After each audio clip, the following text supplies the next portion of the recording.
at the forefront of politics. Our enemy is Trump. He is the enemy. We got to unite. If we're not a united party, we lose to Trump. On the front lines of activism. There's certain fights, if we don't engage, they win. This is a fundamental question of who we are. And delivering your daily dose of comedy. Donald Trump, when he had his physical, they had his blood pressure, and mine is higher than his. Oh. And the irony is mine is higher because of him. From the blue wave. We flipped enough seats to take control of the House. We control the House. To 2020 and beyond. This is the Dean Obeidallah Show on Sirius XM Progress, Channel 127. And welcome to the show, brothers and sisters. Friday, January 31st. I'm Dean Obeidallah, your special impeachment MBFF version. A lot going on. They just voted the Senate, 51-49, no witnesses, no documents.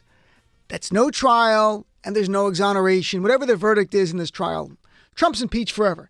Obviously, we're going to talk about that a lot. I want to touch on two quick things, and we'll get into the bombshell today from John Bolton, also what Lamar Alexander said, and update you on what we know, what's going on, because they're in a bizarre lull right now in the Senate. They had the vote on the witnesses minutes ago. According to MSNBC reporting, Mitch McConnell wanted to take a break tonight and come back even Wednesday, like nothing over the weekend.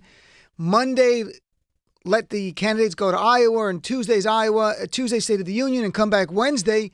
The White House told him no. The White House, which controls two branches of Congress, the executive and the Senate, told him no, continue with tonight. So unless something happens, it's leading to Chuck Schumer saying I can make a bunch of motions. And we'll get into that. Quick reminder, because we haven't mentioned this in a while. Right now, today, yesterday, Monday, the Trump administration's in federal court arguing to end you and your family's coverage for pre-existing medical conditions. Yep. All your coverage for you and your family for pre-existing medical conditions, so that if an insurer can drop you, they can charge you ridiculous amounts or preclude coverage for that pre-existing condition. They're in court right now. They're also in court fighting to allow insurers to charge women more than men for the exact same policy. What am I getting at? These are the benefits of the ACA. And they are in federal court right now, along with 20 attorney generals, doing their best to strike down every benefit of the ACA. And Trump is misleading people while doing it.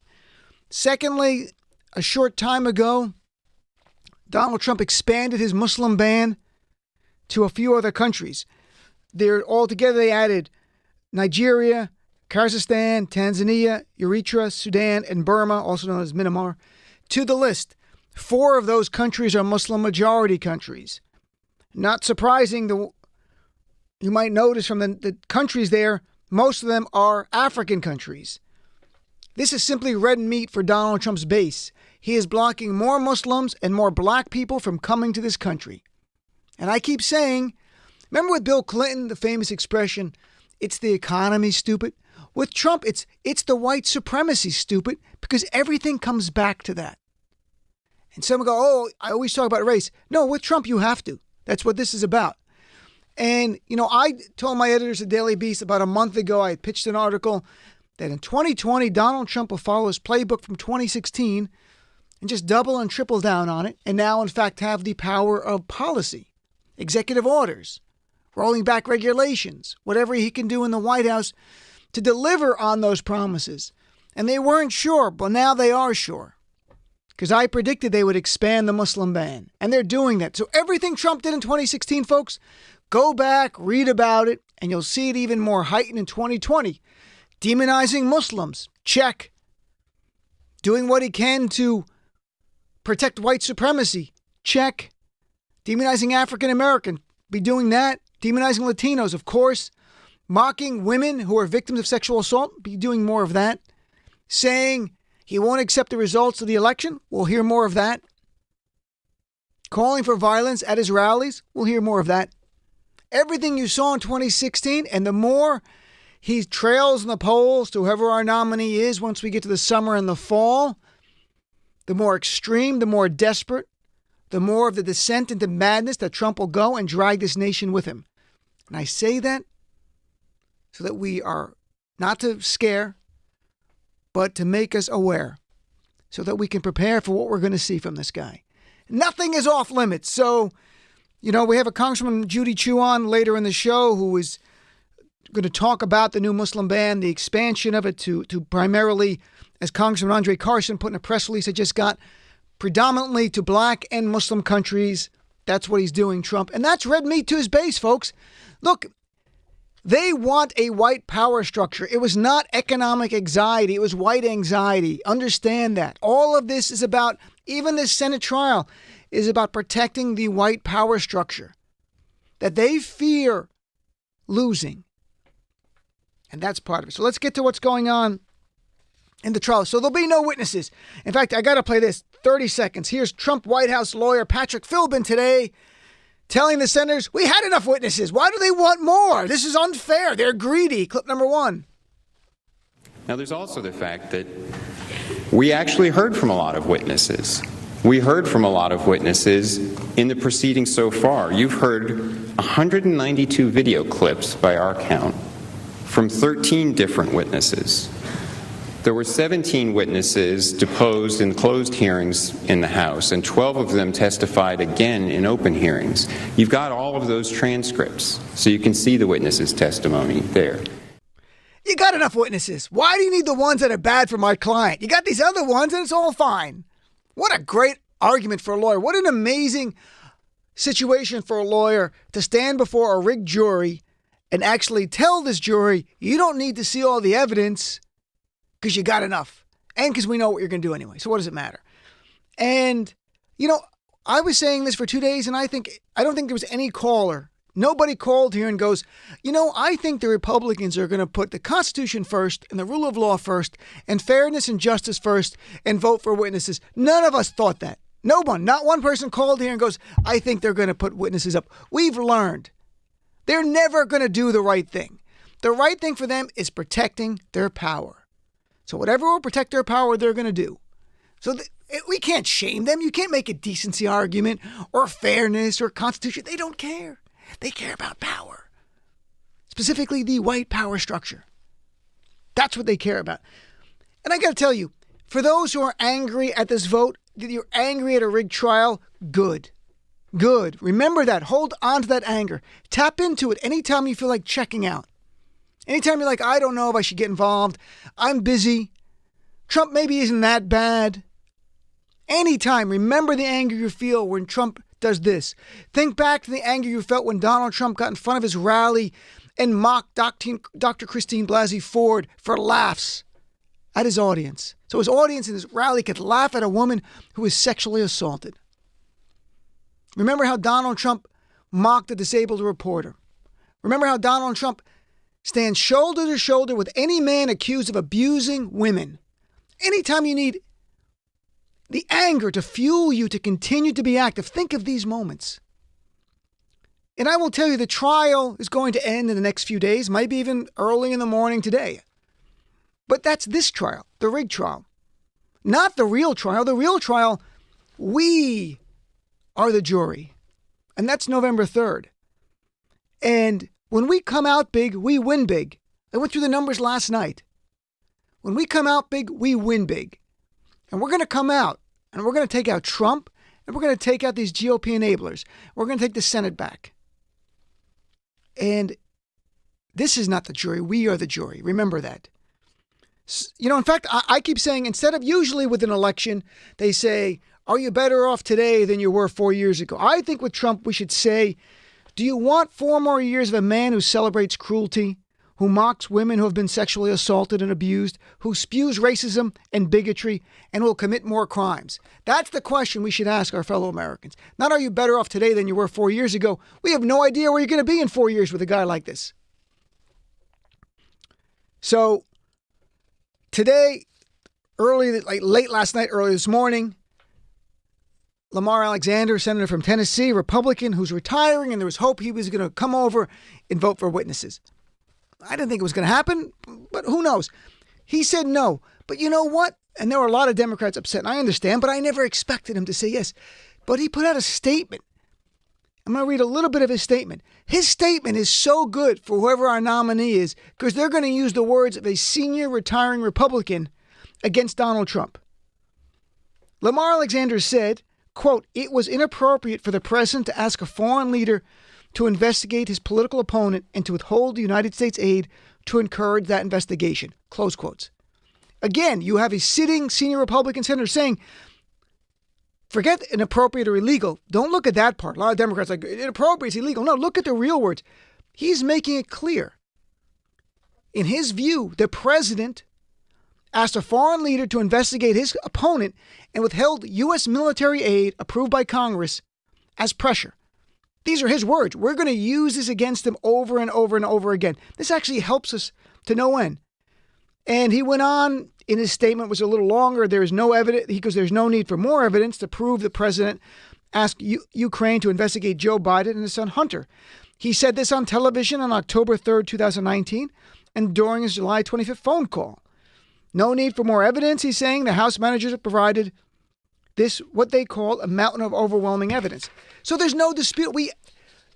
What Lamar Alexander did today, folks, and I always look at the bright side. I try to find the evidence we can use to help us, but I think this is pretty fair. He made impeachment bipartisan today. And I mean that literally and technically. Impeachment is simply an allegation against the person, not removal. And in the impeachment, we, the Democrats in the House, accused Donald Trump of withholding military aid to the Ukraine until the Ukrainians investigate his political opponent.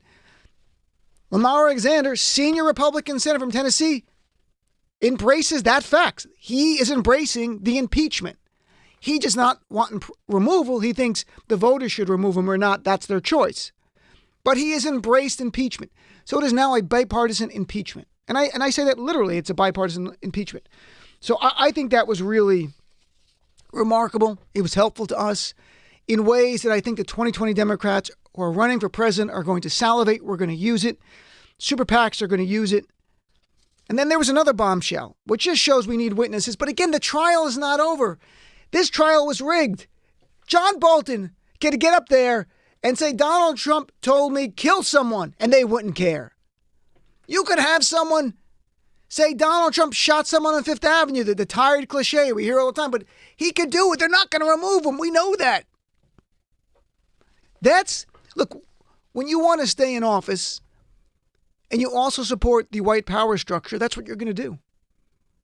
How many black Republicans are in the entire House of Representatives right now? If you're doubting me when I say the white power structure, how many black members of Congress in the House are Republican? One, and he's retiring in a few months. Okay, folks, this party is getting whiter by the day. The only other black person who is a Republican in either chamber is Tim Scott, Republican senator from South Carolina. They are going to be down to one. Between 435 members of the House, one black Republican. The party is getting more white supremacists and more a white identity politics party. So do not be surprised. Understand, as much as we look at this passionately and deeply and go, this is our vision of the country. It celebrates compassion. It also celebrates multiculturalism, different faiths, no faiths, sexual orientation, gender identity. We are going to be there for you. They're the opposite. As much as that motivates us, them preserving the white Christian power structure motivates them. Why do you think evangelicals, do you think they actually believe Trump's a good person? Of course not. They're not morons. There's too many people, even on our side, they go on cable news. Republicans are idiots. Trump supporters can't read. That's stupid. It's worse. They can read and they know better, but they're getting delivered what they want. The evangelical leaders know Trump's a scumbag. They know he's vile. He's delivering to them what they want. Judges who will impose Christian Sharia law. Other policies on immigration like the wall and cutting down immigration, and the Muslim ban expanded today, including many black countries now. This is their dream. This is how you keep white supremacy in power. You keep out brown and black people, literally don't let them in. Then they can't get up the chain to get permanent residency and citizenship. And what else do you do? And we covered it 2 nights ago with a member of Congress. The public charge rule Donald Trump did. So people here legally, if you take any benefits, Medicaid, if you need health insurance for your kids, but you don't have citizenship yet, you're going to make it much harder, if impossible, to get the green card. to get on the way to citizenship. This is all comes from the same place. It's so simplistic. See what's here. And that desperate desire to keep white supremacy contributes to hyperpolarization. It contributes to hyperpartisanship because you can't compromise when they view it, brown and black people, truly as an existential threat to their power structure. And on some level, they're probably right. Because if there are more brown and black people in power, it will chip away and erode the white power structure. There's no disputing that. So that's the fight we're locked in. And for years, they would say that in the 50s and 60s, when there really wasn't a demographic threat facing them that really meant a changing population in terms of color nationwide. It's here now.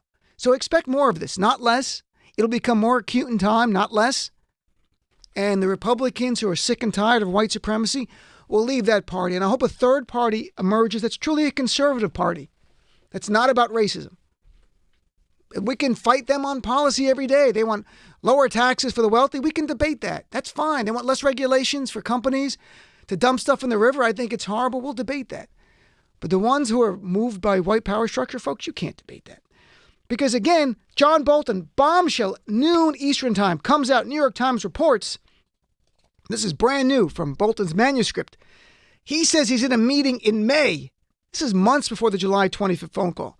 In a meeting, Trump tells Bolton, this is Bolton's book, Trump tells him, call President Zelensky, the new president of Ukraine, set up a meeting with Rudy Giuliani, because he's going to the Ukraine, because Rudy Giuliani was going to Ukraine in May. Trump denied, he says, I never instructed John Bolton to set up a meeting for Rudy Giuliani. That's what Trump says. Of course he did. And why do I say that? Because Trump, in his transcript's last confession, talked to the leader of the Ukraine and kept bringing up Rudy and telling him he wants you to meet with Rudy. So in July 25th, Trump was cutting out the middleman, just telling Zelensky, and I'll read from his transcript of his phone call that he released. He said to Zelensky, I heard you had a prosecutor who was very good and he was shut down, and that's really unfair. And a lot of people were saying he was a good prosecutor. He said, Mr. Giuliani is a highly respected man. He was mayor of New York City. I would like him to call you. I will ask him to call you along with the attorney general. Rudy very much wants to know what's happening, and he's a very capable guy. If you could speak to him, that would be great. Also, later in the call, he goes, well, thank you, and I appreciate that. And I will tell Rudy and Attorney General Barr to call. And Zelensky says, the president, I will personally tell you that one of my assistants spoke with Giuliani just recently, and we are hoping very much that Mr. Giuliani will be able to travel to the Ukraine, and we will meet once he comes to the Ukraine. They were all doing this back channel already. They was already setting up this meeting. And who was the assistant talking, the Zelensky assistant talking to Rudy? So the idea that Trump's going, I never told Bolton to set up a meeting. Trump told Zelensky set up a meeting with Rudy right there on the phone. So of course he told him to do that. And again, when you look at people's credibility, look at the facts that surround it. What makes it more credible? What makes it less credible? So you had that. Then you had, this was a stunning thing. This is a minor development, but it is something. It's noteworthy and also tells you how big the circle of corruption is that surrounds Donald Trump. According to the New York Times, someone else was at that meeting with with Trump and John Bolton. Who could that be?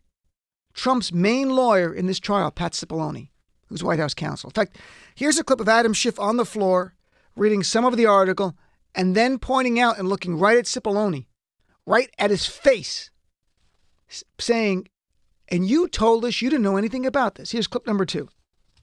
Today we were greeted to yet another development in the case when the New York Times reported with a headline that says, Trump told Bolton to help his Ukraine pressure campaign, book says. The president asked his national security advisor last spring in front of other senior advisors to pave the way for a meeting between Rudolph Giuliani and Ukraine's new leader.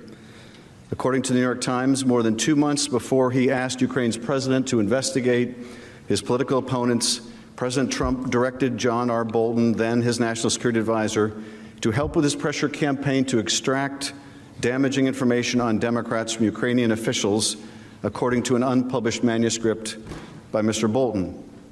Mr. Trump gave the instruction, Mr. Bolton wrote, during an Oval Office conversation in early May that included the acting White House Chief of Staff, Mick Mulvaney, the president's personal lawyer, Rudy Giuliani, and the White House counsel, Pat Cipollone, who is now leading the president's impeachment defense.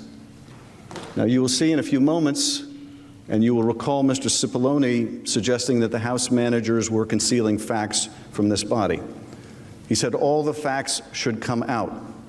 Well, there's a new fact which indicates that Mr. Cipollone was among those who were in the loop. How unbelievable is that? That Trump's lawyer, a man who has lied already, just so it's clear, on Saturday, factcheck.org made it very clear. Cipollone falsely suggested Republicans were barred from the closed-door depositions conducted by the House Intelligence Committee. As factcheck.org notes, members of 3 committees, both Democrats and Republicans, participated. That was a lie. Pat Cipollone lied. And Senator Mazie Hirono commented on this. Here's a quick clip number 3, short time ago.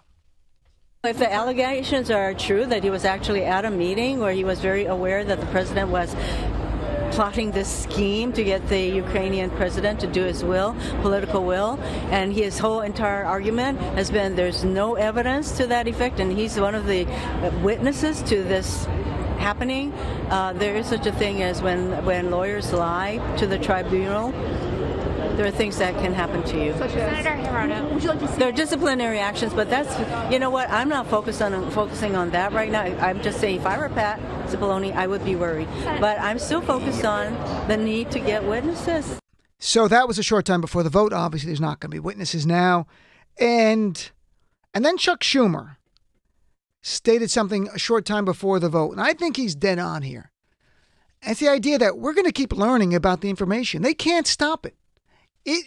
All of it was just an inconvenient truth for this jury of senators. That's why they want to stop it. Because there might be a point that even some Republicans are so distraught with what Trump is doing, they might actually tweet something bad about him. They're never going to vote to remove him. But here is Chuck Schumer a short time ago, clip 4. There's certainly going to be more revelations that come out. Little did we know that an hour later, a thunderbolt struck. John Bolton sat in the room with Mr. Mulvaney, Cipollino, and they talked all about withholding aid and letting the Ukrainian president know. More and more evidence comes out. It will. No mistake about it. What happened today won't be the only or even the most significant and important leak that comes out, because that's just how it is. When you have so many, one of the most troubling things about this is what the president did was so wrong, and there were so many people in the loop, all of whom shrugged their shoulders and went along with something that was decidedly against the law. Maybe they said to themselves, well, that's who Donald Trump is, that's who we're working for. But when there are so many people in the loop, there are so many revelations from that loop. It's absolutely true. In fact, I don't want to muddy this too much, but a news story broke around 3:25 Eastern Time. Not a huge story, but it's still relevant. And that's Lev Parnas. We all know him. He's Rudy and Trump's associate who's indicted for creating a shell company to funnel money to Republicans. Well, a new tape, because last week a tape came out, you might recall. He's in April. He's at the Trump Hotel with Donald Trump, and Trump's talking about Yovanovitch, get her out of here, and all that kind of stuff. Well, a new videotape came out today, brand new, April 20th. And there's Trump again with Parnas and Fruman. And at this one, interestingly enough, there's Congressman Pete Sessions. He's no longer a congressman he was at the time from Texas. And he can be heard on the tape saying, let me introduce myself to everyone. And talks to Parnas and Fruman, and Trump is there. And a month later, Sessions is the guy Parnas and Fruman go to and say, we're going to raise a lot of money for you. Can you help us get rid of Marie Yovanovitch, the U.S. ambassador to the Ukraine, the one that Trump and Rudy wanted out? And what does Sessions do because the promise of money was so good? Sessions writes a letter that day. It's public now. We have it. That day to Mike Pompeo saying, fire Yovanovitch. This is May 2018, folks. 2018, not 19. This is 2018. And these guys, Parnas and Fruman, were indicted for funneling money to Republicans, hundreds of thousands of dollars from a fake shell company, and no one knows exactly where that money came from. But I kept bringing this up. Fruman and Parnas are the beginning of this scandal. It is May 2018. They're trying to get Yovanovitch out. Who's giving them the money?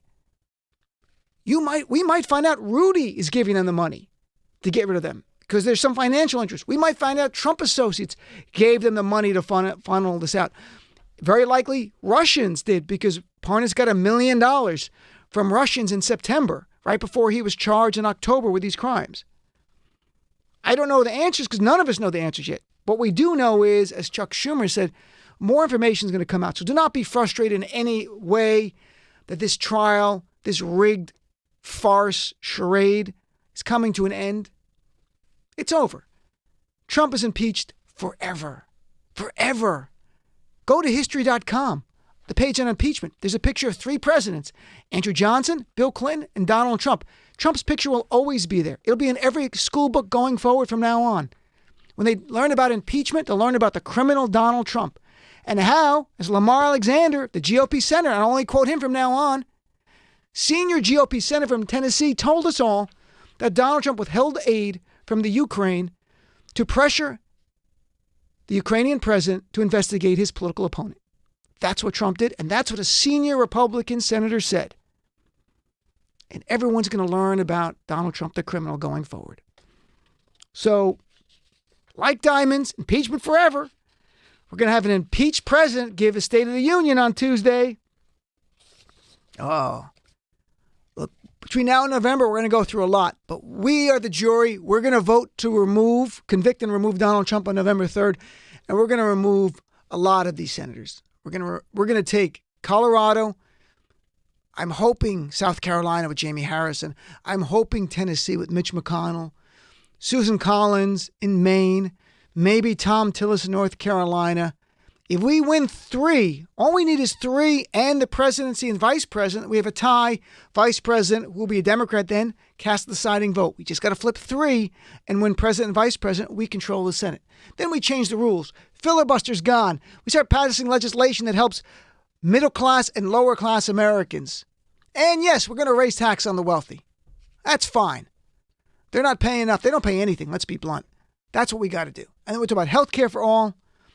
A system that works, deal with climate change, and focusing on raising the wages of middle-class Americans, from raising the minimum wage, that helps everyone, to things like earned income tax credit, which is a mouthful for simply saying if you're working and you're lower income, you get to keep more of your money at the end of it. You get like a refund. More of that. Give money to the middle class and lower class. You know why? We are the ones that prime the economy.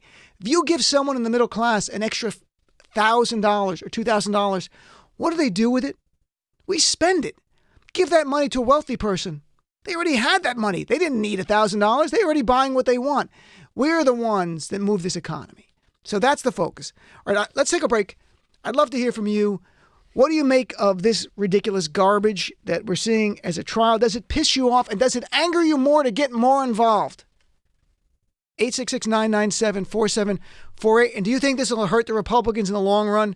Or by November, do you think so much will happen we won't even remember today? I'd love to hear from you. Be right back. Dean Obadala Show on Sirius XM Progress 127.